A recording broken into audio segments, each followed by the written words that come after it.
People often say to me, Shanna, I don't feel confident enough to make this bold move. I remind them that confidence comes from taking action to move you closer to your potential. And so in making that bold move, no matter what the outcome is, you're building your confidence. A bold move is defined by you, and it might be quiet, right? You do not have to be extroverted in order to achieve this. You have to be committed to your own success.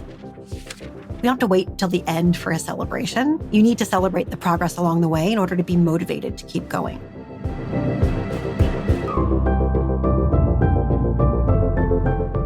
That's Shanna A. Hocking. She's a leadership consultant and coach, fundraising strategist, speaker, writer, and recently one of LinkedIn's top voices. She's also the author of One Bold Move a Day. So you'll learn 1, how daily bold moves increase confidence, 2, powerful mantras to keep self-doubt at bay, and 3, how to stop dreading difficult conversations. And if you want a quick summary write-up of these takeaways, I recommend you sign up for the free Gold Nugget email newsletter at awesomeatyourjob.com. I'm Pete Mockaitis. This is How to Be Awesome at Your Job.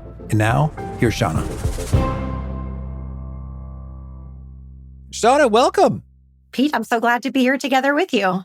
I'm so glad to be here as well. I think you got so much really cool wisdom associated with career advancement and strategy and wise goodness, and I'm excited to dig in. Great, let's do it. Well, could you kick us off with a particularly surprising or counterintuitive insight you've come to about us professionals trying to advance? What's something you know that most of us don't?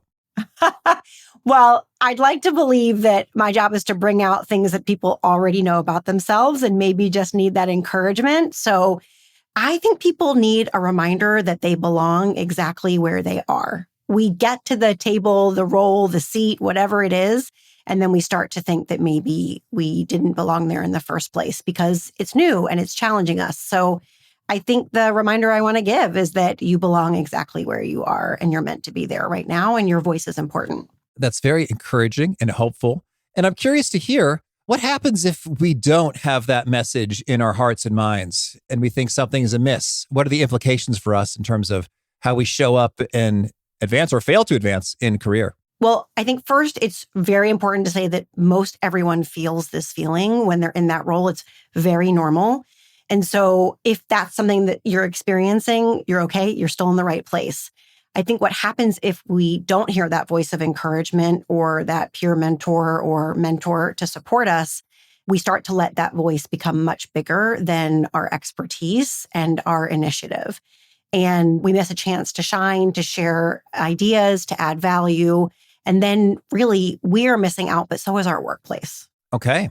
And can you share us? You've got a book called One Bold Move a Day, which is fun. I like bold moves. One bold move a day is a message to you that you can achieve all of your personal and professional goals through a single intentional and meaningful action that you choose for yourself each day. I like it. Yeah. You've done this before, Shanna. I have done this before. And I really love telling this story about bold moves because people hear those words, bold and move, and they make a decision about what that means. And a bold move, as I define it, is a meaningful action that helps you move forward, learn, and grow.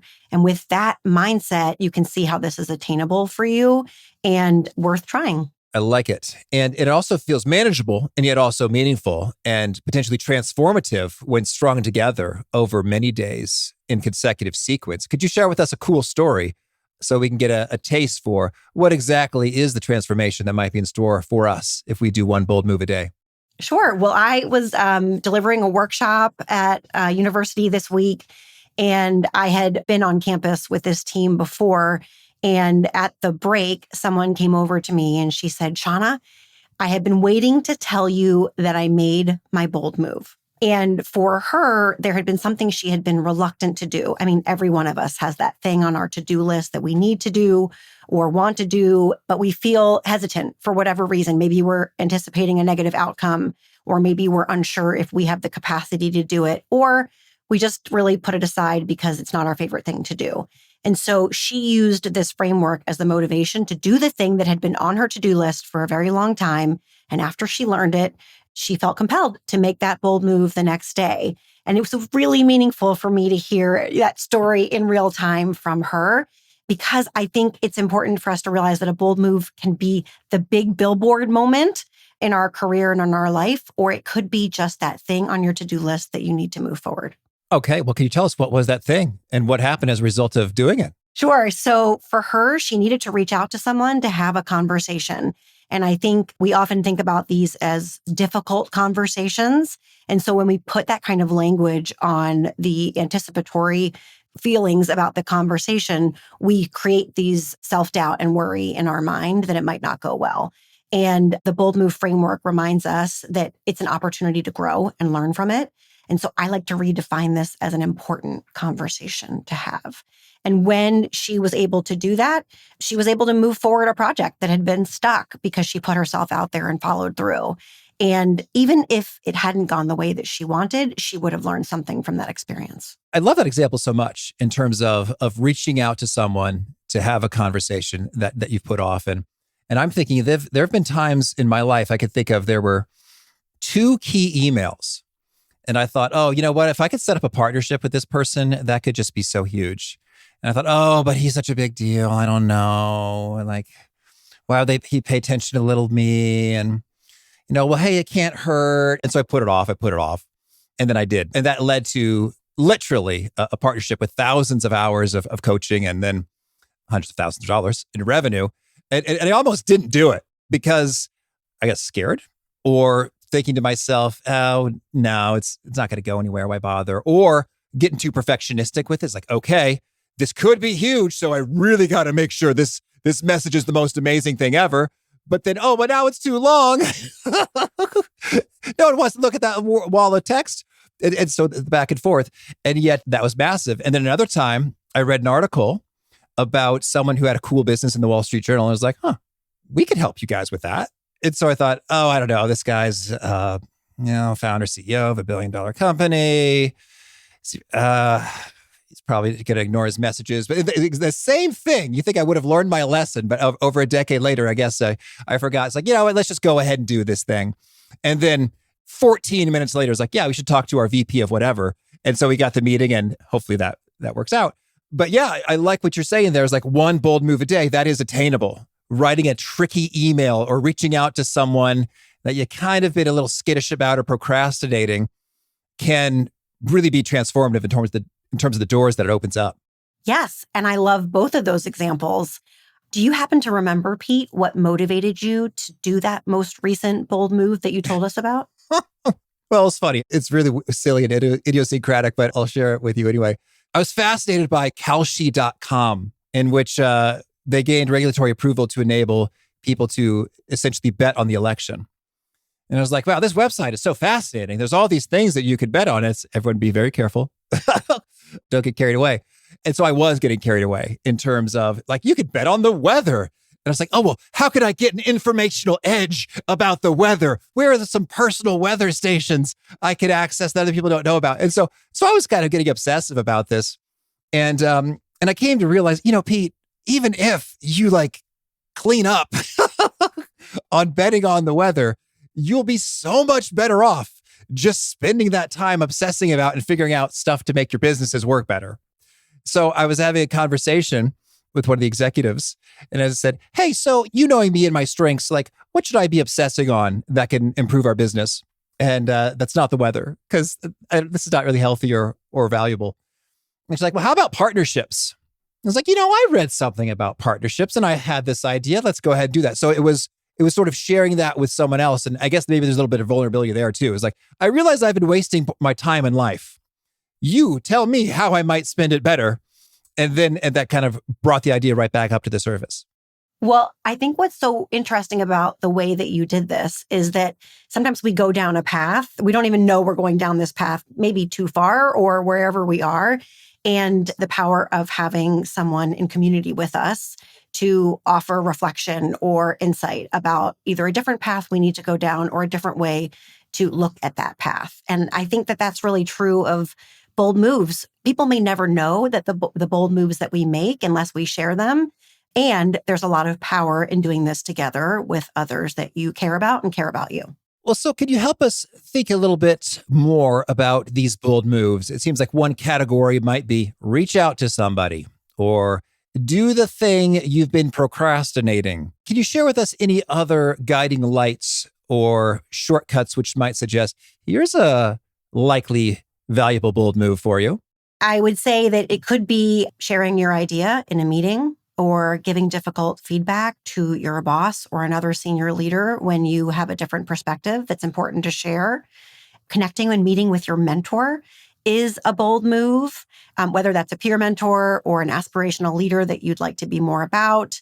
Learning is a bold move. Saying, I have something that I can contribute to the world, but I have greater capacity to learn about it. That's a bold move too. And so this reframe is, oh, not only am I able to do this today, but I'm going to give myself credit and celebrate the progress that I've made once I've done it. I like that. And so then how do you think about the time? One bold move a day, is there a place on your calendar where it's like, okay, 10:30 a.m., it's bold move time? Or how does that go down?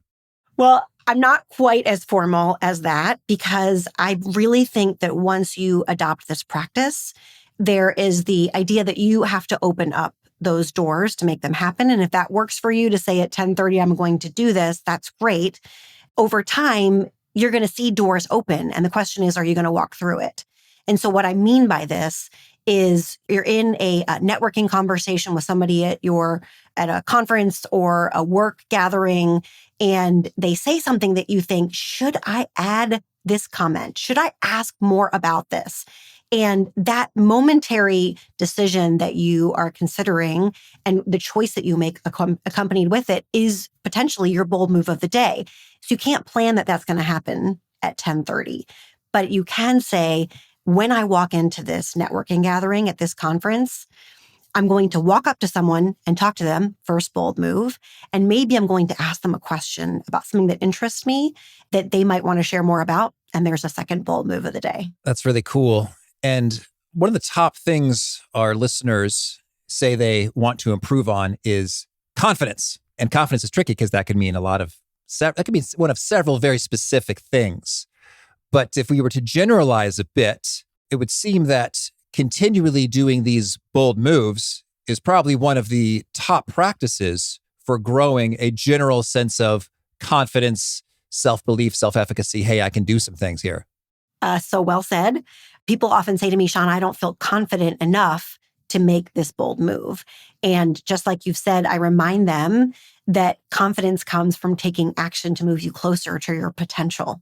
And so in making that bold move, no matter what the outcome is, you're building your confidence. Okay. And then share with us in the moment when we have those fear or imposter types of feelings and emotions, how do you recommend we power through? I find it really helpful to have a mantra to power through, particularly if you're going to walk into a situation or be faced with a situation that you anticipate will either cause you to shrink back or not speak up. And there's a whole host of mantras that might work for you. One bold move a day is a great one. I really like to say, I will achieve more than I ever thought possible. And that kind of reminder in the moment of, can I possibly do this, helps me to move forward and make my bold move too. Yeah. Can I hear some other mantras that are really helpful and resonant for folks? Sure. Well, I'll tell you a story about a mantra that could be applicable depending on where you are in your career. If you've just stepped into a new role and you're feeling those feelings we've talked about already, Pete, about, do I belong here? Can I do this? You were hired for a reason. And so there have been points and times in my career where I made this level up moment into my first managerial role, for example. And I thought, I can't possibly do what is being asked of me in this moment right now. And so I looked in the mirror and I reminded myself of my title and my role. And that alone gave me the confidence to say, oh yeah, no, I am a big deal and I can do this. So that's another potential mantra that might work for you in the moment to remind yourself that someone chose you for the role that you're in. I really like to think about mantras that motivate you. So if you're motivated by gratitude, if you're motivated by celebrating progress, then you can say, I will learn something from this and I will celebrate afterward, no matter the outcome. Or you can say, I'm so grateful for all I've been able to accomplish, and I know that I can achieve more. Yeah, that's good. And imagine this could take so many fun flavors in terms of as many unique people and messages that we find resonant. There could be plenty. And I'm wondering if you have a system or process by which you recommend people go about unearthing an effective mantra for themselves? I find that mantras are often things that come to us. They're things that we hear from other people or we read in a book. And it's the kind of thing you write into the margin or you write down on a Post-it note or in your phone. And you're like, that worked for me. What version of that worked for you? What motivated you? What did it make you want to do? And then can you apply that directly or adapt it to create the mantra that will be the one that you can most rely on? Oh, I like that. You could catch it from any number of unlikely sources. I'm thinking once I was watching this goofy reality TV program and some guy was trying to psych himself up to ask for a date. And he said something like, "You're alive for 14,000 more days and this will not be the one that you look back on and are disappointed," or something like that. It was intense. Like, whoa, this is life or death. There's a limited number of days. And that's true. We do have a limited number of days. And so he brought that, and sure enough, he asked for the date and it worked out. So great job, reality TV guy. So yeah, just sort of maybe keeping our antennas up for where those bits of inspiration can come from, or maybe where they've come from in years past, but maybe we've forgotten from a favorite book or movie or whatever. Love that. I think that there's lots of inspiration that we can take in everything around us if we're looking and listening. Okay. And you recommend folks adopt a few key mindsets. Can you expand upon these? Yes. So the bold move mindset is the foundation for making your bold moves each day. And the bold move mindset is foundational to your ability to make your bold moves. And the bold move mindset is made up of 4 individual and complementary components. The gratitude mindset, being grateful for all you have and all you are. The happiness mindset, reminding yourself that happiness does not come when you reach success. Every day you are working towards something that's important to you, and that's what's defining your happiness. The progress mindset, celebrating every step of this journey and honoring what you've learned along the way. And the and mindset, the recognition that you can experience 2 different things at the same time, such as joy and challenge, and embracing that you are more than one thing at any given time. Wow, those are powerful and grand. Do you have any pro tips on how we might cultivate these effectively? I think the gratitude mindset is a very approachable way to start. Lots of people talk about gratitude, Pete. And the very first time that I read about this and heard about this, I was reluctant to try it. I'm way too practical and way too actionable to think that a gratitude journal was going to change my life. And the idea of writing down 3 things each day that I was grateful for gave me the pause to think about what I'd already been through and what I'd already learned and accept that and accept myself. And I have found that that is a great place to start in starting to figure out how the bold move framework can apply to you. And whether you do this in the morning or the evening, it doesn't matter. It is the idea of saying, I'm grateful for what I have in this day. Not the biggest things that we're grateful for every day, but today, what am I grateful for? And that comes with accepting yourself and giving yourself credit too. And Shanna, I'd love to get your perspective when it comes to gratitude journals. I've done this exercise off and on at times. And what's interesting is sometimes it feels very perfunctory. Like I'm checking the box. I'm grateful for this. I'm grateful for this. I'm grateful for this. And so, yep, those. And in fact, I objectively, logically understand these are blessings and it is good to have them. That is special and rare. And thusly, gratitude is an appropriate response. It's almost sort of like robotic. And other times when I'm doing the gratefulness practice, boy, I'm really feeling it. I was like, wow, this is just, wow, tremendous blessing. And my heart is open and expanded. And I can see how this leads to all sorts of benefits and sort of health outcomes and goodness that they say happens when you do a gratitude journal. So do you have any perspective on that? When doing the gratitude thing, sometimes I'm really feeling it and sometimes I'm not. I prefer to be feeling it more. How do you think about that? Well, I think it's a really good point because again, I was the reluctant person when I started this too. And what I'll say is at the very beginning, it might feel like a to-do list item that you have to check off. And there was a transformation for me that happened when I realized that it was okay to be grateful for getting to visit my favorite coffee shop. There was nothing silly or mundane about that. It was a recognition of something special that happened during the day. And like any practice, if we only do it when we're feeling like at the top of our game, then it's not going to become a habit that will outlast the difficult moments and the difficult days, right? If we only write when we're in flow, then we're not going to be able to be a great writer. We have to be able to do it even when it's not coming as easily, because it's the practice of the work that we're putting in. So with gratitude, if it's feeling like today's not my day for me to recognize this 3 things for myself, then practice sending it to someone else. Pete, I really value that you invited me to be on your podcast. And I especially value your vulnerability in our conversation today. Just wanted to tell you that I thought it was great, right? Then I'm expressing gratitude to someone else, and I'm still getting the power of that feeling for myself, and I'm sharing the joy with someone else. Okay, that's nice. And how about the progress mindset? So the progress mindset for me formed because I was so busy going on to the next thing, the next goal, the next close, the next outcome, the next job title. And every time I got to that milestone, I would high five myself, but then I'd be like, okay, what's next? And when you're constantly waiting to get to this next thing, you're not being present in the moment. And that's what I experienced for myself. And I was really hard on myself, and I still am, and I have to work through this. So what can I do to celebrate the progress that I've made? I haven't finished the project. We don't have to wait till the end for a celebration. You need to celebrate the progress along the way in order to be motivated to keep going. This is particularly true if you're a people leader. How are you celebrating progress for your team members so that they can navigate the challenges and keep working through them and see what the outcomes will be, even if it's not the way that they hoped or planned? That's nice.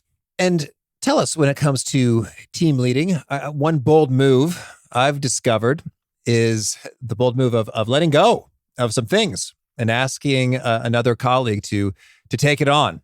And delegation can be challenging in terms of, oh, no one can do it as well as I can do it. Or you have some fears, concerns. Can you share with us any of your top tips when it comes to delegating, letting go, empowering others? Well, I will say that no matter where you are in your career, whether you are working together with an intern or a colleague, or you are a chief executive, delegating is a learned skill and it requires practice. I think that the very first tip in understanding how to approach delegating is changing the mindset from I can't do it all, or I'm not good enough and therefore I have to do this, to what opportunities can I create for other people around me to learn and maybe get to the place where I am. And how can doing this allow me to focus on my best and highest use of time, which allows me to contribute more to the world? That mindset shift is so important. I often hear people trying to hang on to doing it all because they think they're supposed to. And then from there, it's really understanding what is important to other people to achieve and how can I help them do this and how can I help create opportunities for learning. And then how can I communicate clearly about what is expected so I can set someone up for success in this process? Well, these things make great sense in terms of a great mindset to have going into it, as well as some principles to follow to have that be more likely to be successful. Can you share with us any nitty-gritty do's and don'ts within this?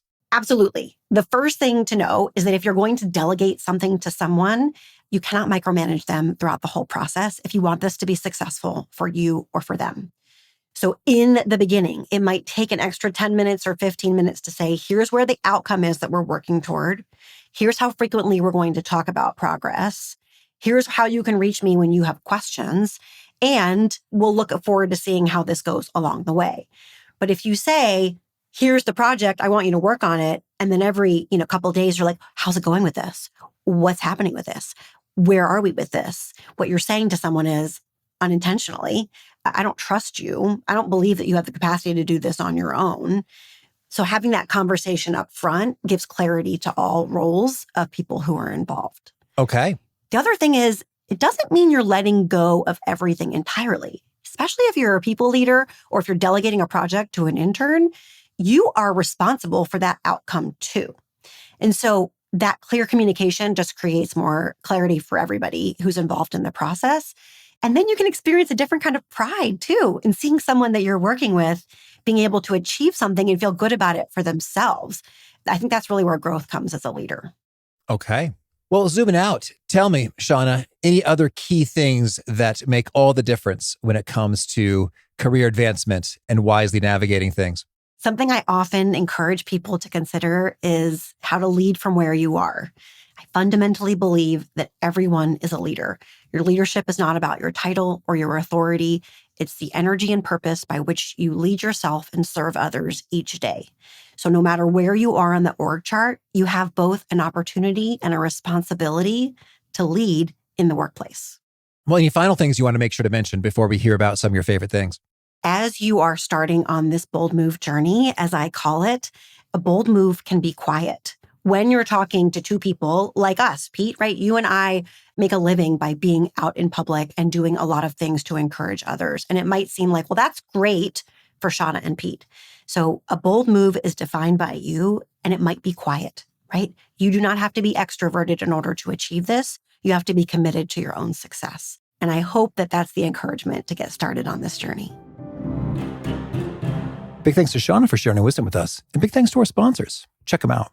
One sponsor to check out is Lingoda. Years ago, I tried learning Spanish, but stopped within weeks because I was all alone. It was just me and the software, which is why I recommend Lingoda, which offers live, affordable, online language learning lessons in small group classes. My teacher, Ricardo, was fantastic. He was friendly. He was patient. There were only 3 of us in the class, so we could interact and speak Spanish with live feedback from the instructor, and then a custom follow-up piece for what I needed to work on came my way. And in fact, there's never been a better time to try Lingoda because they have extended their biggest sale of the year. Sign up for the 7-day trial and attend 3 small group classes or 1 private class completely free. Their language courses are discounted up to 50% off. The last day to claim this offer is December 21st, exclusively through the link at try.lingoda.com/awesome with the promo code 50. Awesome. That's try.lingoda, lingoda.com/awesome, promo code 50. Awesome. One sponsor to check out is the all-new Clean My Mac, your ultimate solution for Mac control and care.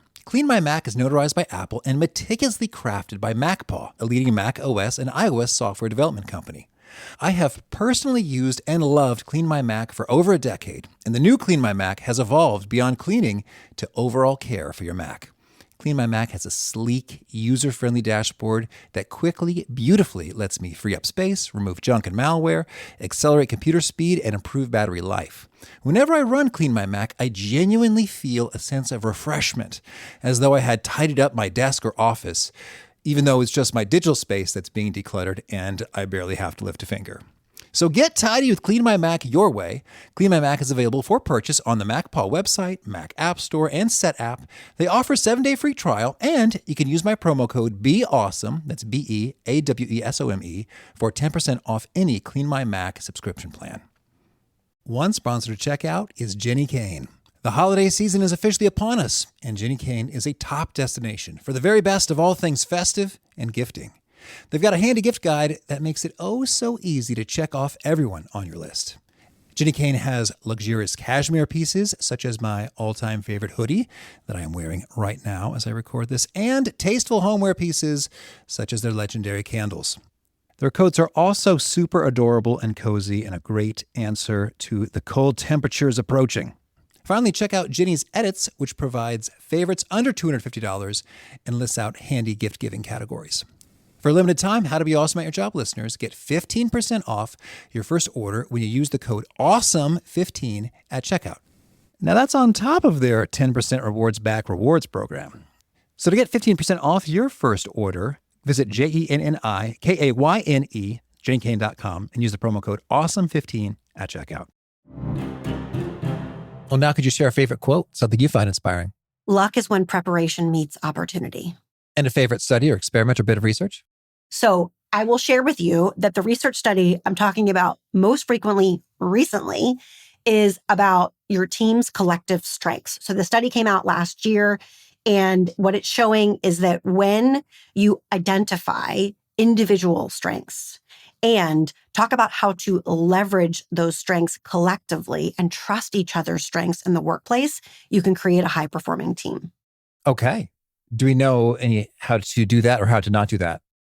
Well, I lead a workshop on how to do that. So we definitely know how to do it. It is a self-discovery conversation and also a team collective about what do we do well and how do we do it well together? And then how do we apply that?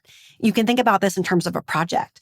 there's probably something that you can contribute to a project right now that is going unnoticed in your workplace, because maybe it's not something you talk about frequently or it's not related to your job title. But if you can say to your manager, like, here's a strength, a way I would like to add value to this project, you might be able to unlock some piece of this project that's been stuck and also your own potential. All right. And a favorite book? My very favorite book to recommend is What Works for Women at Work by Professor Joan C. Williams. That book changed my life, and I have given it as a gift to many women that I mentor. And a favorite tool, something you use to be awesome at your job? I just got trained in the Hogan assessment in order to be able to help leaders understand themselves and their teams better. So I'm looking forward to using that tool in order to do my work. And a favorite habit? I'd say probably gratitude, right? I think it is the most approachable way for any of us to be able to celebrate who we are and where we are. And is there a key nugget you share that really seems to connect and resonate with folks? They quote it back to you often. When it comes to one bold move a day, people often feel inspired by the idea that you get to choose what your bold move is every day, and nobody else gets to judge it. All right. And if folks want to learn more or get in touch, where would you point them?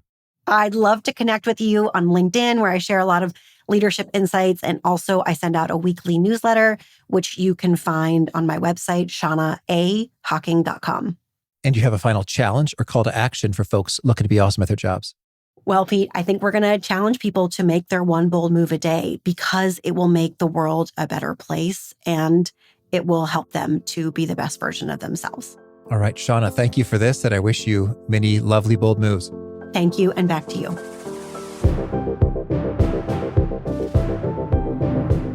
I just love the notion of one bold move per day, because it's one. It's not 0, which can lead to stagnation. It's not 10, which can lead to overwhelm, but it's one. One bold move a day. As Captain Jean-Luc Picard said in the TV series Picard, one impossible thing at a time was their mantra. And I like that a lot. One bold move a day, one impossible thing at a time. And something I'm thinking about in my business is one bucket of cash from the well of opportunity. Because there's so many things I might do and try, and that could be hugely useful and valuable. And so, nope, I'm just going to do one portion each day, and I can feel good about the progress, celebrate it, and we're in good shape. If you want to check out the show notes or the transcript or the links to items that we've referenced, please drop on by awesomeatyourjob.com/EP1019. Hope to catch you next time, and peace.